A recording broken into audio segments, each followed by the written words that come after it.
स्वागत है दोस्तों आपका रैंडम नॉलेज चैनल पर। आज के इस वीडियो में हम लोग बात किया जाएगा आरआरबी एनटीपीसी की जो एग्ज़ाम एनालिसिस चल रही है ग्रेजुएट लेवल की, उसके बारे में हम लोग डिस्कस करते हैं। 22 तारीख की फर्स्ट शिफ्ट के बारे में हम लोग डिस्कस करेंगे। उसके बाद सेकंड शिफ्ट के बारे में भी डिस्कस किया जाएगा। फिर थर्ड शिफ्ट के बारे में हम लोग वीडियो में डिस्कस करेंगे। तो चलते हैं, हम लोग वीडियो को शुरू करते हैं। तो वीडियो को शुरू करने से पहले आप लोगों से कह दे रहे हैं, वीडियो को लाइक कर दीजिएगा, चैनल को सब्सक्राइब करना ना भूलिएगा और टेलीग्राम लिंक हमारे डिस्क्रिप्शन बॉक्स में दिया गया, टेलीग्राम लिंक ज्वाइन कर लीजिएगा। वहाँ पे मैं इसकी पीडीएफ प्रोवाइड कर दूंगा, तो ज़रूर से ज़रूर आप लोग ज्वाइन कर लीजिएगा। चलते हैं, वीडियो को शुरू करते हैं। देखिए, यहाँ पे पहला क्वेश्चन पूछा था कि हर्षचरित की रचना किसने की थी। तो हर्षचरित की रचना जो लगाए होंगे ऑप्शन नंबर बी बाणभट्ट, तो वो लोग राइट हो जाते हैं। बाणभट्ट इनकी राइट आंसर हो जाती है। तो की फैक्ट के बारे में हम लोग बात करते हैं। तो की फैक्ट क्या है, ये भाषा किस भाषा में लिखी गई है। तो ये भाषा आपकी संस्कृत भाषा में लिखी गई है। विषय कौन सी है, सब्जेक्ट है सम्राट हर्षवर्धन का जीवन और उनके कार्य के बारे में बताई गई है। और शैली कौन सी है, ऐतिहासिक जीवनी मतलब हिस्टोरिकल बायोग्राफी बताई गई है। अन्य प्रसिद्ध रचना कौन सी, कादम्बरी है इनकी अन्य प्रसिद्ध रचना, ये ध्यान दीजिएगा आप लोग।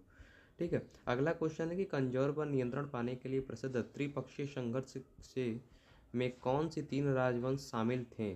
तब कौन से तीन राजवंश शामिल थे, तो जो लोग पाल, प्रतिहार और राष्ट्रकूट लगाए होंगे ऑप्शन नंबर बी, वो लोग राइट हो जाते हैं। तो कन्नौज पर तो जो नियंत्रण करने पाने के लिए त्रिपक्षीय संघर्ष था, वो लोग पाल, प्रतिहार और राष्ट्रकूट थे, ये ध्यान दीजिएगा। मुख्य बिंदु क्या क्या है कि उद्देश्य है कि कन्नौज शहर जो था, कन्नौज शहर पर नियंत्रण जो हर्ष के बाद राजनीतिक शक्ति का प्रतीक था। अवधि 8वीं सदी से 10वीं सदी लगभग 200 वर्ष साल का था। क्षेत्र थी उत्तर भारत, विशेषकर गंगा का मैदान था। परिणाम क्या हुआ था कि इस लंबे संघर्ष ने तीन राजवंशों को कमजोर कर दिया, जिससे वे बाद में विदेशी आक्रमणों का सामना करने में असमर्थ रहे। ठीक है, ये आप देख सकते हैं। ठीक है, ये आप लोगों के क्वेश्चंस थे। अगला क्वेश्चंस के बारे में हम लोग डिस्कस करते हैं। मंगल पांडे के नेतृत्व में 1857 के विद्रोह का तात्कालिक कारण कौन सा नया हथियार राइफल बना। तो इसका right answer option number B जो लगाए होंगे एनफील्ड राइफल, वो लोग राइट हो जाते हैं। एनफील्ड राइफल इनकी राइट आंसर हो जा रही है। तो कारण क्या था कि इस राइफल में कारतूस मतलब पर गाय और सुअर की चर्बी की होने का खबर फैली थी, जिन्हें राइफल में भरने से पहले मुंह से छीलना पड़ता था और उसमें हिंदू और मुस्लिम दोनों सैनिकों की धार्मिक भावनाएं आहत हुई थी। इसका नेक्स्ट क्वेश्चन है कि सर्वेंट ऑफ इंडिया सोसाइटी की स्थापना किसने की थी। Who found the servant of India society. तो इसकी राइट आंसर आपकी जो हो जा रही है बी, आपकी गोपाल कृष्ण गोखले हो जाएंगे। गोपाल कृष्ण गोखले जो लोग लगा दिए वो लोग राइट हो जाते हैं। मुख्य बिंदु उसके बारे में, की पॉइंट्स के बारे में हम लोग डिस्कस करते हैं। तो स्थापना वर्ष 1905 में होती है और स्थापना लोकेशन जो थी पुणे महाराष्ट्र में थी। उद्देश्य क्या थे कि जाति और धर्म के ऊपर उठकर देश की सेवा के लिए युवाओं को तैयार करना, यही इसकी पर्पज थी इसकी। ठीक है, तो इसकी राइट आंसर जो लोग गोपाल कृष्ण गोखले लगा दिए वो लोग राइट हो जाते हैं। सर्वेंट ऑफ इंडिया सोसाइटी की स्थापना हुई थी। अगला क्वेश्चन है कि वह स्थान जहाँ दो परिवहन मार्ग आपस में मिलते हैं उसको हम लोग क्या कहते हैं। What is the point called where two transports route meet. तो इसकी हम लोग क्या कहते हैं। Option number A grid, B network, node, C संगम। तो नोड जो लोग लगा दिए वो लोग राइट हो जाते हैं। ऑप्शन नंबर सी दिखता है ये ऑप्शन, ऑप्शन नंबर जो लोग लगा दिए होंगे। अगला क्वेश्चन है कि कौन सी हवाएं जो वाइंड सिस्टम है वर्ष भर उच्च दाब क्षेत्र के से कम दाब क्षेत्र पर चलती है। विच वाइंड सिस्टम ब्लो थॉट आउट the year from high pressure area to low pressure area. तो इसकी राइट आंसर जो हो जाती है ऑप्शन नंबर सी हो जाएगी। अस्थायी प्रचलित पौने मतलब परमानेंट प्लानिटरी वाइंड्स, इसकी राइट आंसर हो जाती है। व्याख्या के बारे में हम लोग डिस्कस करते हैं। इन्हें प्रचलित हवाएं भी कहते हैं, जो पृथ्वी की घूर्णन और वायुदाब पेटियों के कारण निश्चित दिशा में वर्ष भर चलती रहती हैं। अगला क्वेश्चन है which city is famously known as the silicon valley of India. मतलब सिलिकॉन वैली के नाम से किस शहर को हम लोग जानते हैं। तो किसको जानते हैं, ऑप्शन नंबर सी बेंगलुरु को हम लोग सिलिकॉन सिटी के नाम से जानते हैं। ऑप्शन नंबर सी जो लोग लगा दिए वो लोग राइट हो जाते हैं। की पॉइंट्स के बारे में हम लोग डिस्कस करते हैं। वाई मतलब मुख्य तथ्य क्या है, क्यों हम लोग इसको जानते हैं। The city host numerous multinational IT companies, मतलब आईटी कंपनीज यहाँ पे बहुत हैं, जैसे कि TCS, Wipro, Infosys, global tech giants मतलब Google, Microsoft and thriving startup ecosystem. Origin कहाँ से हुई, मतलब इसका उद्गम कहाँ से हुआ है। तो इसका उद्गम जो हुआ था the term of inspiration by silicon valley in California USA, मतलब यूएसए के कैलिफोर्निया से हुआ है। The global hub of technology. ठीक है, ये ग्लोबल हब है किसकी, टेक्नोलॉजी की। अदर नेम इसको हम लोग क्या नाम के जानते हैं सिलिकॉन वैली को। तो it is sometime referred as the silicon plateau and because it is situated in the Mysore plateau, मतलब ये मैसूर प्लेट्यू में क्या है स्थित है। अगला हम लोग बात करते हैं ताजमहल भारत के किस राज्य में स्थित है। तो भारत के उत्तर प्रदेश राज्य में। जो लोग ये नहीं लगा पाए होंगे तो बहुत गलत की बात है, लेकिन आज उत्तर प्रदेश में है, ये ध्यान दीजिएगा, उत्तर प्रदेश के आगरा शहर में।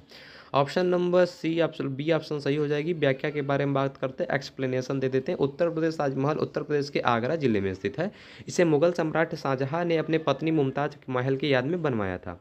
मध्य प्रदेश में यह गलत है, हालांकि शाहजहां की पत्नी मुमताज महल का निधन बुरहानपुर मध्य प्रदेश में हुआ था, लेकिन इसका मकबरा ताजमहल आगरा उत्तर प्रदेश में बनवाया था। ये देख लीजिएगा, अपना अपना ध्यान दे दीजिएगा। जो हम लोग एक्स्ट्रा पॉइंट लिखते हैं बहुत इंपॉर्टेंट होती है आप लोगों के लिए। राजस्थान जो होती है यह गलत है। राजस्थान में केवल ताजमहल के निर्माण के लिए मकराना सफ़ेद संगमरमर लाया गया था, मतलब जो संगमरमर लाया गया था वो राजस्थान से आया था। दिल्ली के बारे में बात करते हैं, यह गलत है। दिल्ली में हुमायूं का मकबरा है और लाल किला जैसा स्मारक है, लेकिन ताजमहल आगरा में स्थित है, ये ध्यान दीजिएगा।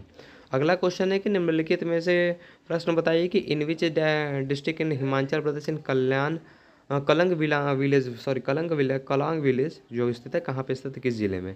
तो हिमाचल प्रदेश के किस जिले में कलांग विलेज स्थित है। तो ऑप्शन नंबर जो लगाए होंगे बी मंडी, वो लोग सही हो जाते हैं, बी मंडी में स्थित है।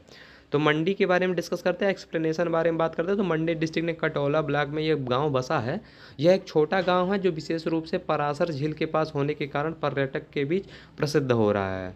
अगला क्वेश्चन है कि in which Indian state did Warli style painting और ओरिजिनेट, मतलब वारली चित्रकला कहाँ की है, उत्पत्ति हुई थी भारत के। तो चित्रकला आप लोग बहुत बहुत बहुत ध्यान से जाया करिए, ठीक है। तो चित्रकला आप लोगों की वारली जो होती है ये महाराष्ट्र की। ऑप्शन नंबर बी जो लोग लगा दिए वो लोग राइट हो जाते हैं।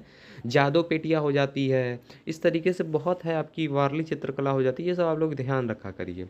तो महाराष्ट्र में कौन सी वारली चित्रकला है, जो महाराष्ट्र के उत्तरी सह्याद्री क्षेत्र में जैसे पालघर थाने वाले क्षेत्र में हुआ है। इसमें मुख्य रूप से सफ़ेद रंग मतलब चावल के पाउडर से बना होता है, मुख्य रूप से मिट्टी के लाल दीवारों पर किया जाता है। राजस्थान के बारे में बात करते हैं, यहाँ की जो प्रसिद्ध चित्रकला शैलियों में मेवाड़, मारवाड़ और किशनगढ़ मतलब बनी ठनी शामिल होती हैं। बिहार के बारे में डिस्कस करते हैं, बिहार अपनी मधुबनी या मिथिला पेंटिंग के लिए जाना जाता है। बिहार की जो मिथिला पेंटिंग है वो ध्यान दीजिएगा। गुजरात की हालांकि वारली जनजाति के कुछ लोग गुजरात के सीमा पर रहते हैं, लेकिन इन कला का मुख्य रूप जो केंद्र है, मूल स्थान महाराष्ट्र में ही माना जाता है, ये ध्यान दीजिएगा। अगला बात करते हैं, विच कंट्री वॉन द 2025 की ITTF mixed team world cup title, किसने जीती है। तो ऑप्शन नंबर बी जो चीन लगा दिए वो लोग लाइट हो जाते हैं कि 2025 में जो ITTF जो मिक्स्ड टीम वर्ल्ड कप खिताब जीता था उसने जीता था।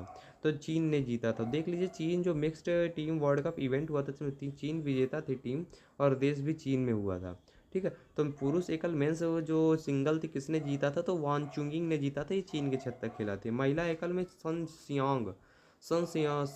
सीगना शिक्षा संग शिक्षा जो चीन में थे। पुरुष युगल में सिनोजुका और तोमानी जो जापानी थे, ये लोग जीते थे, ये ध्यान दीजिएगा। अगला क्वेश्चन है कि which of the following disease is caused by the deficiency of vitamin B11। तो बेरी जो लोग लगा दिए वो लोग राइट हो जाए। मतलब पूछ रहा है कि विटामिन B1 की रोग निम्नलिखित में से कौन सा रोग होता है B1 से, तो बेरी रोग होता है। उस पर उत्तर और स्पष्टीकरण दे देते हैं हम लोग आप लोगों के साथ। तो सी जो है बेरी या विटामिन B1 की गंभीर कमी का कारण होता है। यह दो प्रकार से हो सकता है, वेट बेरी या हृदय और संचारी प्रणाली होते हैं, मतलब कार्डियोवैस्कुलर सिस्टम से प्रभावित होता है। ड्राई बेरी जो होता है वो क्या होता है, ये नसों को नुकसान पहुंचाता है और मांसपेशियों को कमजोरी का कारण बनाता है, ये ध्यान दीजिएगा। अन्य विकल्प गलत क्यों है, क्योंकि स्कर्वी जो होती है ऑप्शन नंबर सी मतलब विटामिन सी की कमी से होता है। रिकेट्स जो होता है वो विटामिन डी की कमी से होता है, जिसमें हड्डियाँ कमज़ोर होने लगती हैं। और नाइट ब्लाइंडनेस मतलब रतौंधी विटामिन ए की कमी से होता है, ये ध्यान दीजिएगा आप लोग। अगले किसी शिफ्ट में क्वेश्चन आप लोगों से पूछ सकती है। अगला क्वेश्चन है, संवेग मतलब मोमेंटम की SI मात्रा क्या होती है, तो कुल किलोग्राम डॉट मीटर प्रति सेकंड होती है, ये ध्यान दीजिएगा, ठीक है। ये जो लोग लगा दिए वो लोग राइट हो जाते हैं। संवेग बराबर क्या होता है, संवेग का फार्मूला होता है P=m×v, मतलब m होती है द्रव्यमान और v होती है वेग। तो द्रव्यमान की जो यूनिट होती है, द्रव्यमान की kg होती है, और वेग की होती है मीटर प्रति सेकंड होती है, तो इसलिए इसकी यूनिट हो जाती है मीटर इंटू प्रति सेकंड, मीटर इंटू मीटर प्रति सेकंड आपकी आंसर हो जाएगी, ये ध्यान दीजिएगा। अगला क्वेश्चन है, किस प्रकार की तरंग के माध्यम की कण तरंग संचरण की दिशा में समांतर चलते हैं। तो अनुदैर्ध्य तरंग मतलब अनुदैर्ध्य तरंग जो लोग लगा दिए वो लोग बी ऑप्शन वो लोग राइट हो जाते हैं। लॉन्गिट्यूशनल वेव हो जाती है, ये ऑप्शन आप लोगों की सही हो जाएगी। अगला क्वेश्चन है कि इन विच कीबोर्ड शॉर्ट की is used into directly open the task manager, मतलब विंडोज में टास्क मैनेजर सीधे खोलने के लिए किस कीबोर्ड का शॉर्टकट का उपयोग करते हैं? तो बी हो जाएगी control plus shift plus E S C, ये आपकी राइट आंसर हो जाती है। की इंफॉर्मेशन मुख्य जानकारी के बारे में हम लोग बात करते हैं। फंक्शन जो होती है, कार्य होती है, control plus shift plus E S C का उपयोग हम लोग सीधे टास्क मैनेजर खोलने के लिए करते हैं। एडवांटेज क्या होती है? Control plus alt plus dealt के मुकाबले अधिक तेज तरीका है।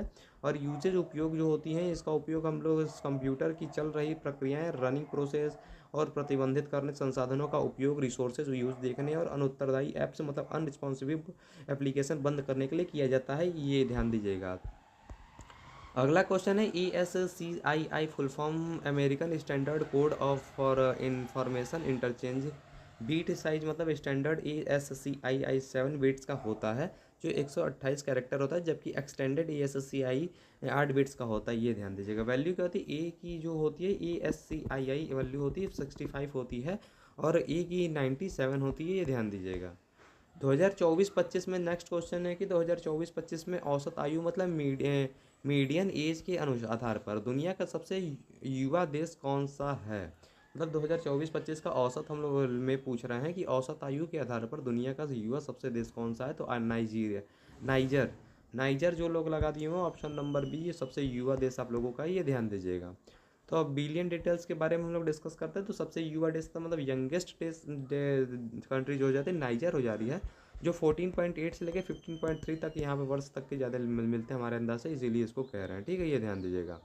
अन्य युवा देश के बारे में बात करते हैं, जैसे युगांडा, युगांडा हो जाएगा, अंगोला हो जाता है, दक्षिण सूडान हो जाता है। सबसे वृद्ध देश मोनाको हो जाएगा, ये ध्यान दीजिएगा, मोनाको जो हम लोग लगा दिए हैं।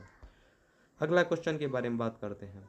अगला क्वेश्चन है under which article of the Indian constitution are the high court empowered to issue writ for enforcement of fundamental rights and for any other purpose, मतलब संविधान के अनुच्छेद के तहत उच्च न्यायालयों की मौलिक अधिकारों के प्रवर्तन और किसी अन्य उद्देश्य के लिए रिट जारी करने का अधिकार प्राप्त करता है। तो ऑप्शन नंबर सी 2026 करता है। ये ध्यान दीजिएगा। तो इंग्लिश के बारे में हम लोग डिस्कस करते हैं। ये बात है कि हिंदी के बारे में डिस्कस करते हैं। आर्टिकल नंबर 226 लोग लगा दिए, वो लोग राइट हो जाते हैं। अनुच्छेद 226 जो होती है उच्च न्यायालयों के मौलिक अधिकारों के प्रवर्तन और किसी अन्य उद्देश्य मतलब कानूनी अधिकारों के लिए रिट, बंदी, प्रत्यक्षीकरण, परमादेश, निषेध, अधिकार पेक्षा और उत्प्रेक्षण जारी करने का अधिकार रहता है। इसका दायरा अनुच्छेद 32 से अधिक व्यापक है, क्योंकि यह गैर मौलिक अधिकारों को भी कवर करता है। ये ध्यान दीजिएगा। हिंदी में हम लोग डिस्कस कर लिए आप लोगों के साथ। अगला क्वेश्चन है कि भारतीय संविधान के अनुच्छेद के तहत सर्वोच्च न्यायालय के मूल क्षेत्राधिकार को परिभाषित करता है। तो ऑप्शन नंबर बी आर्टिकल 131 जो लोग लगा दिए वो लोग राइट हो जाते हैं। ये ध्यान दीजिएगा। एक्सप्लेनेशन के बारे में बात करते हैं। आर्टिकल नंबर 131 मतलब 131 के बारे में। तो आर्टिकल 131 जो होती है give the supreme court exclusive power to resolve disputes between the centre and the state और between two or more states. Other options के बारे में बात करते हैं। आर्टिकल 124 के बारे में बात करते हैं।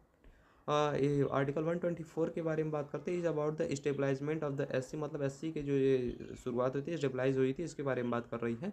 Article 132 deals with the appellate jurisdictions के बारे में बात कर रही है। आर्टिकल 143 कवर एडवाइजरी जुडिक्शंस के बारे में बात करेगी। अगला क्वेश्चन है कि इन्फ्लुएंजा मतलब फ्लू का जो सबसे आम लक्षण क्या होता है? तो आम लक्षण जो होता है what is the most common symptoms of the influenza. तो फ्लू जो हम लोग कहते हैं या इन्फ्लुएंजा जो कहते हैं, उसकी जो हम पूछ रहा है लक्षण क्या होते हैं, मतलब सिम्टम्स क्या होते हैं। तो इसको अचानक तेज बुखार हो जाएगी और ठंड लगने लगेगा। इसमें फ्लू में यही बीमारी होती है। तो जो लोग ये लगा दिए हैं वो लोग राइट हो जाते हैं। ऑप्शन नंबर बी अचानक तेज बुखार और ठंड लगना लगता है, sudden high fever and the chills. तो इन्फ्लुएंजा के लक्षण जो होते हैं आमतौर पर बहुत तेज अचानक होते हैं, जिसमें तेज बुखार, ठंड लगना और शरीर में दर्द शामिल होती है। और अन्य विकल्प जैसे आंखों में खुजली होती है, अक्सर एलर्जी होगी, आई फ्लू के लक्षण होते हैं और इसमें शोषण इन्फ्लुएंजा भी होती है। ये ध्यान दिया करिए। अगला क्वेश्चन है अमीर खुसरो ने मुख्य रूप से किन भाषाओं के काव्य लिखे हैं? तो अमीर खुसरो ने mainly composed poetry in which language? तो फारसी और हिंदवी में जो लिखा है वो राइट आंसर हो जाएगी। जो लोग ये लगा दिए होंगे बी ऑप्शन, हिंदवी एंड फारसी, ये लोग राइट हो जाते हैं। कुछ अन्य महत्वपूर्ण बिंदु भी हैं, उन्हें तूता हिंद कहा जाता है, मतलब भारत का तोता भी कहते हैं। और योगदान क्या है कि उन्होंने अपनी कविताओं में अरबी, फारसी और हिंदवी का मिश्रण किया है, जो उर्दू साहित्य के विकास को नींव रखती है। रचनाएं कौन कौन सी हैं? पहेली है, मुकरियाँ हैं, गज़लें हैं और उनकी प्रमुख रचनाएं ये हैं, ये ध्यान दिया करिए आप लोग। अगला क्वेश्चन के बारे में बात करते हैं, दिल्ली सल्तनत के दौरान दीवान रियासत विभाग का प्राथमिक कार्य क्या था। तो प्राथमिक कार्य क्या था दिल्ली सल्तनत के दौरान, और या दीवान रियात जो विभाग का प्राथमिक कार्य था वो था बाजार नियंत्रण और आर्थिक विनिमय, मतलब market control and economical regulation था, ये ध्यान दीजिएगा। तो सही विकल्प ऑप्शन नंबर सी आप लोगों का हो जाता है। तो इसके बारे में हम लोग बात करते हैं, अलाउद्दीन खिलजी ने अपनी विशाल सेना के खर्च को कम करने और वस्तुओं की कीमतें स्थिर करने के लिए दीवान रियासत की स्थापना की थी। ऑप्शन नंबर ए जो थे दीवान अर्ज का था। ऑप्शन नंबर बी था यह कार्य दीवान इंसा का था। ऑप्शन नंबर डी था कि दीवान रिसालत का था। ठीक है, तो ये हो जा रही है। अगला क्वेश्चन है कि बगराम एयरबेस किस देश में स्थित है जिसे अमेरिकी राष्ट्रपति डोनाल्ड ट्रंप ने हाल ही में वापस लेने की धमकी की थी। तो ये कहाँ पे है, तो ये ऑप्शन नंबर बी अफगानिस्तान में है, ये ध्यान दीजिएगा। जो लोग अफगानिस्तान लगा दिए होंगे वो लोग राइट हो जाते हैं। Option number B, Bagram Air Base is located in the Parwan provinces of the Afghanistan, about 64 km north of Kabul. It was the main hub of US and NATO operations for nearly 20 years until the 2021 withdrawal. ठीक है, ये ध्यान दीजिएगा। अगला question है विकसित भारत जी राम जी अधिनियम 2025 के तहत प्रति ग्रामीण परिवार को मिलने वाले गारंटीकृत रोजगार के दिनों को बढ़ाकर कितना कर दिया गया था। तो 125 दिन कर दिया गया था। जो लोग ये लगा दिए वो होंगे वो लोग राइट हो जाते हैं, ये ध्यान दीजिएगा। The new act which received presidential assist in December 2025 officially raise the employment guarantees 125 days per year of the standing come income और securities in the rural areas, ये ध्यान दीजिएगा। 125 दिन जो लोग लगा दिए वो लोग राइट हो जाते हैं। चलिए अब देखते हैं हम लोग नेक्स्ट शिफ्ट के बारे में, क्वेश्चंस को देखते हैं। 22 मार्च की सेकंड शिफ्ट की क्वेश्चंस को हम लोग देखा जाता है आप लोगों के साथ। आरआरबी एनटीपीसी की एग्ज़ाम जो हो रही है 2026 की सेकंड शिफ्ट के बारे में हम लोग डिस्कस कर रहे हैं आप लोगों के साथ। चलते हैं क्वेश्चन को शुरू करते हैं। देखिए क्वेश्चन को शुरू करने से पहले एक बार और हम कह देते हैं, वीडियो को लाइक जरूर से जरूर आप लोगों के लिए करिएगा। मैं आधे 30-30 मिनट की वीडियो आप लोगों के लिए ज़रूर बनाता हूँ, बट आप लोग लाइक करते रहिएगा, चैनल को सब्सक्राइब कर लीजिएगा। सभी चीज़ की एग्जाम एनालिसिस और एक्सपेक्टेड कट ऑफ के बारे में भी डिस्कस करते हैं। हम लाइव आते हैं आप लोगों के साथ, लाइव भी सबका क्वेश्चंस करते हैं। आप लोग अपना अपना एक प्यारा सा कमेंट वीडियो में छोड़िएगा ज़रूर से ज़रूर, और चैनल टेलीग्राम लिंक हमारे डिस्क्रिप्शन बॉक्स में दिए गए, ज्वाइन कर लीजिएगा, वहाँ पे मैं इसकी पीडीएफ प्रोवाइड कर दूंगा आप लोगों को। अगला क्वेश्चन है कि निम्नलिखित में से किस देश कौन सा देश जो आसियान का सदस्य नहीं है, मतलब which of the following country is not a member of ASEAN. तो भारत जो है, मतलब अपना प्यारा भारत, जो डी ऑप्शन हो जाएगी, राइट आंसर हो जाएगी। ये भारत आसियान का सदस्य नहीं है, जो लोग लगा दिए होंगे। तो कि आसियान फैक्ट के बारे में बात करते हैं, मार्च 2026 तक के अपडेट है इसमें। करंट मेंबर जो है इसमें आसियान में कितने मेंबर हैं ये ध्यान दीजिएगा। 11 मेंबर स्टेट हैं। ब्रुनई है, कंबोडिया है, इंडोनेशिया है, लाओस है, मलेशिया है, म्यांमार है, फिलीपींस है, सिंगापुर है, थाईलैंड है, वियतनाम है, and the newest member Timor Leste जो एडमिटेड इन द अक्टूबर 2025 में आपका ऐड हुए हैं। फाउंडिंग मेंबर के बारे में बात करते हैं, Indonesia, Malaysia, Philippines, Singapore and Thailand is developed the group of in 1967 wire the Bangkok declaration के साथ। हेडक्वार्टर इसकी क्या है, आसियान की जाकार्ता, इंडोनेशिया, मतलब इंडोनेशिया के जाकार्ता शहर में, वहाँ पे क्या है कि आसियान का वहाँ पे हेडक्वार्टर है, ये ध्यान दीजिएगा। अगला क्वेश्चन कि मार्च 2026 तक माइक्रोसॉफ्ट द्वारा जारी विंडो ऑपरेटिंग सिस्टम का नवीनतम मुख्य वर्जन कौन सा है। तो विंडोज़ 11 जो मतलब 11 जिसको कहते हैं हम लोग विंडोज़ 11, वो आपकी क्या नवीनतम है, ये ध्यान दीजिएगा।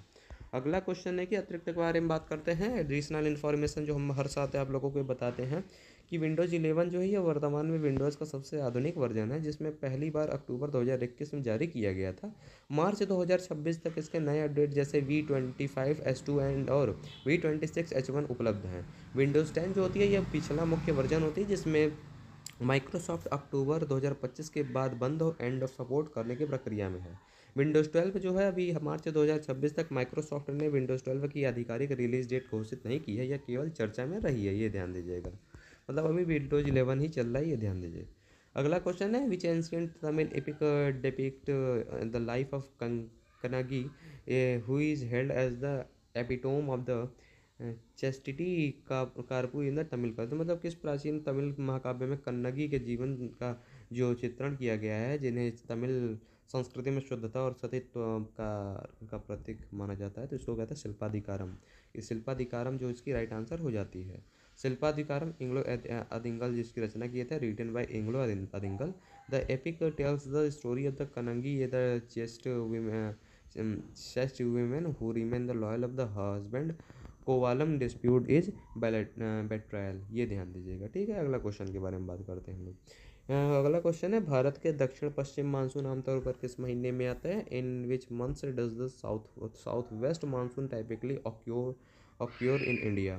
तो इसकी राइट आंसर हो जाती है ऑप्शन नंबर बी, जो जून और से जुलाई सितंबर लगा दिए वो लोग राइट हो जाते हैं, इसकी ऑप्शन हो जाती है।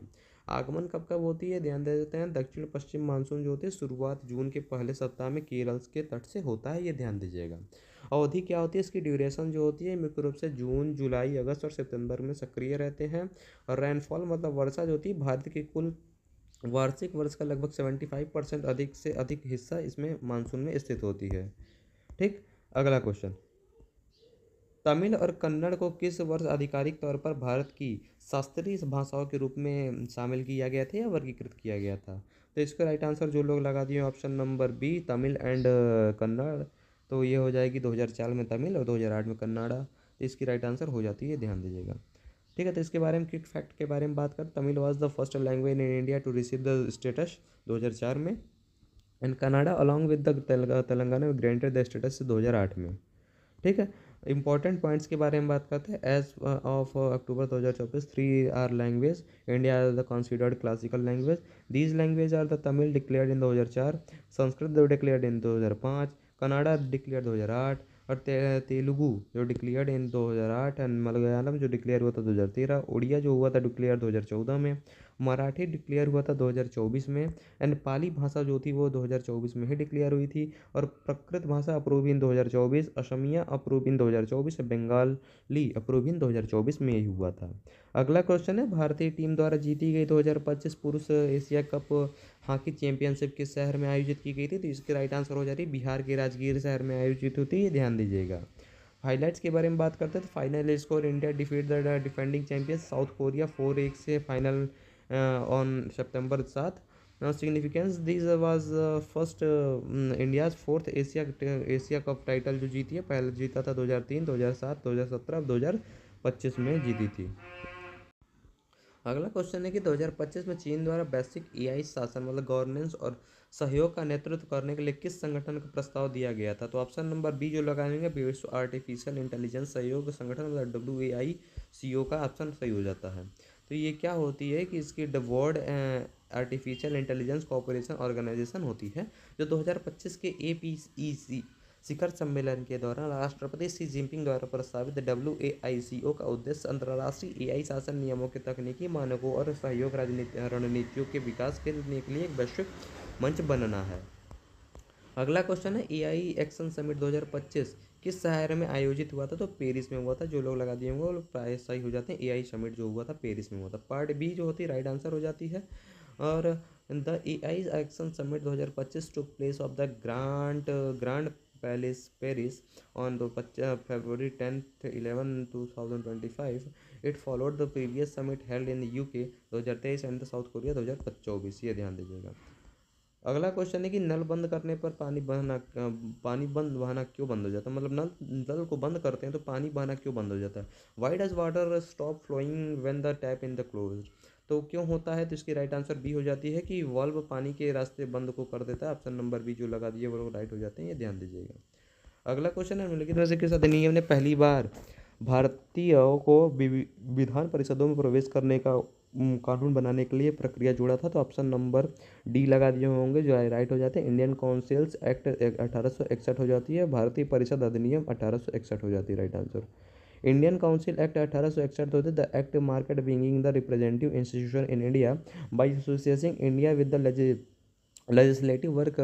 It empowered the Viceroy of nominees nominates some Indians are the non-officials member in expanded councils, ये ध्यान दीजिएगा। ठीक है, अगला क्वेश्चन है 97th जो संविधान संशोधन 2011 में जोड़ा गया था, कौन सा अनुच्छेद जोड़ा गया जो संशोधित किया गया था? तो बी ऑप्शन जो लोग लगा दिए वो लोग राइट हो जाते हैं। आर्टिकल 19 का 1 से सी, और आर्टिकल 43 का बी, और आर्टिकल 9 का बी ऑप्शन हो जाती है, जो 243 ZH से लेकर 243 के ZT तक जोड़ा गया था। क्विक ब्रेकडाउन मतलब त्वरित वितरण के बारे में हम लोग बात करते हैं इसमें।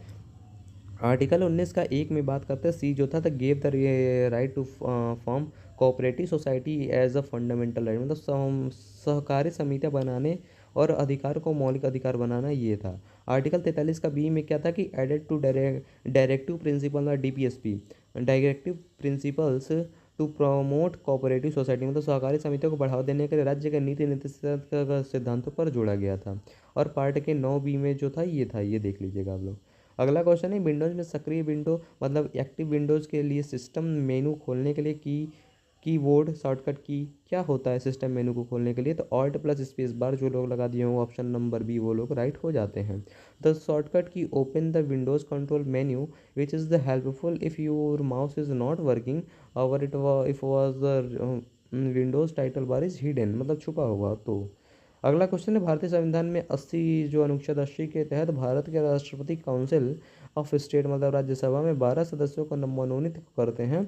ये सदस्य साहित्य, विज्ञान और कला और समाज सेवा के क्षेत्र में विशेष ज्ञान या व्यवहारिक अनुभव रखने का विशेषज्ञ होते हैं, ये ध्यान दीजिएगा। भारतीय संविधान में अनुच्छेद 80 के अनुसार राष्ट्रपति द्वारा राज्यसभा मतलब काउंसिल ऑफ स्टेट्स में कितने सदस्यों को नामित कर सकते हैं? तो 12 सदस्य जो लोग लगा दिए वो लोग राइट हो जाते हैं, बी ऑप्शन सही हो जाती है आप लोगों की। अगला क्वेश्चन है, consider the following statement regarding the physical feature of the northern plain in India. तो Bhabar is in narrow belt of the porous wets where rivers disappear. अगला दूसरा कह रहा है, Terai is the marshy wet region located in the south of the Bhabar when dense forest. ठीक है, तो इसकी राइट आंसर क्या हो जा रही है? तो ऑप्शन नंबर क्या हो जा रही है इसमें, ये देख लेते हैं हम लोग। ऑप्शन नंबर सी, 1 और 2 जो लोग लगा दिया लोग राइट होते हैं, मतलब भाभर भाभर छिद्रपूर्ण परतें मतलब होती हैं जो एक सक्रिय पट्टी और जहाँ नदियाँ विलुप्त होती हैं। तराई भाभर के दक्षिण में स्थित एक दलदली नम क्षेत्र होती है जहाँ घने वो होते हैं, ये ध्यान दीजिएगा। ठीक है, अगला क्वेश्चन इसके बारे में हम लोग डिस्कस करते हैं।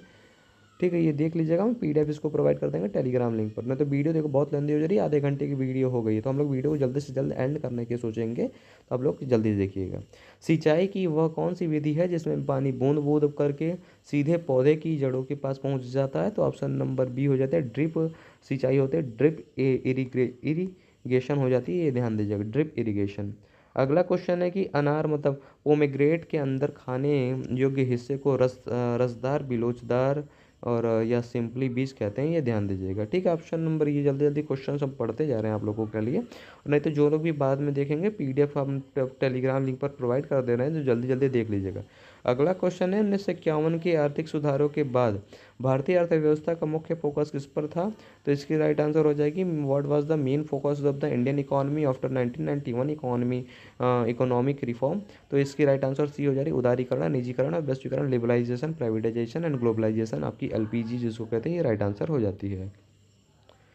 ठीक है, तो अगला क्वेश्चन है, पारंपरिक जो है आर्थिक विकास को मुख्य रूप से जोड़ने किसमें परिवर्तन में लाया गया है? तो ऑप्शन नंबर बी, सकल घरेलू उत्पाद GDP में लाया गया है, ये ध्यान दीजिएगा आप लोग। देखिए, अब थर्ड शिफ्ट के क्वेश्चंस को शुरू कर रहे हैं, जस्ट हम लोग थोड़ी देर तक ही वेट करते हैं।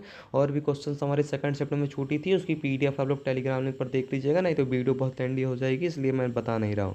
थर्ड शिफ्ट की क्वेश्चंस को शुरू करते हैं। यहाँ पे देख लीजिए, हड़प्पा सभ्यता की अर्थव्यवस्था मुख्य रूप से निम्नलिखित में से किस पर आधारित थी? या तो ऑप्शन नंबर जो हो जाएगी, ऑप्शन नंबर बी मतलब कृषि और पशुपालन पर आधारित थी, एग्रीकल्चर एंड पेस्ट्रोलिज्म पर आधारित थी, ये ध्यान दीजिएगा।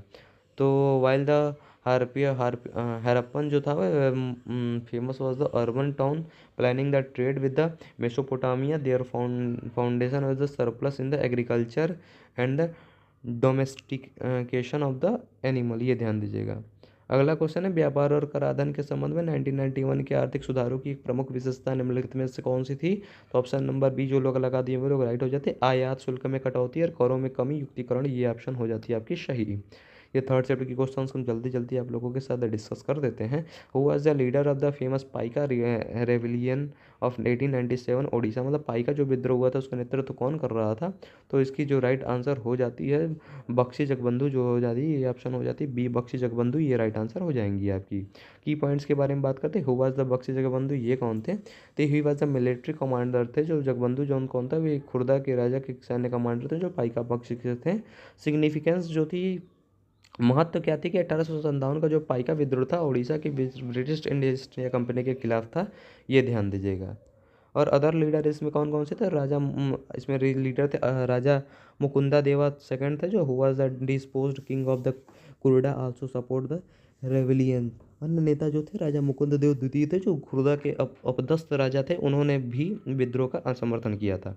And of rebellion, the revolt was suppressed by 1825 में दबा दिया गया था 1825 में, और जब बख्शी जगबंधु ने आत्मसमर्पण कर दिया था। ये ध्यान दीजिएगा। चलते हैं, आज के लिए वीडियो में इतना ही रखते हैं, क्योंकि हम नेक्स्ट चैप्टर की वीडियो को भी डिस्कस करना है हम लोगों के साथ। तो नेक्स्ट चैप्टर की हम लोग बात करते हैं। 22 तारीख के सभी चैप्टर के बारे में डिस्कस करते हैं। First shift and second shift and third shift, और थर्ड शिफ्ट की पीडीएफ और सेकंड शिफ्ट, तीनों शिफ्ट की पीडीएफ मैं टेलीग्राम लिंक पर प्रोवाइड कर दे रहा हूँ। वीडियो को एंड होने के बाद जल्दी जल्दी आप लोग ज्वाइन कर लीजिएगा वहाँ पे, तभी आप लोगों को मिलेगी। तो प्लीज़ आप लोग ज्वाइन करिएगा, चैनल को सब्सक्राइब करना ना भूलिएगा, प्लीज़ आप लोगों से रिक्वेस्ट है। वीडियो को भी लाइक करिएगा। आज के लिए वीडियो में इतना ही। जय हिंद।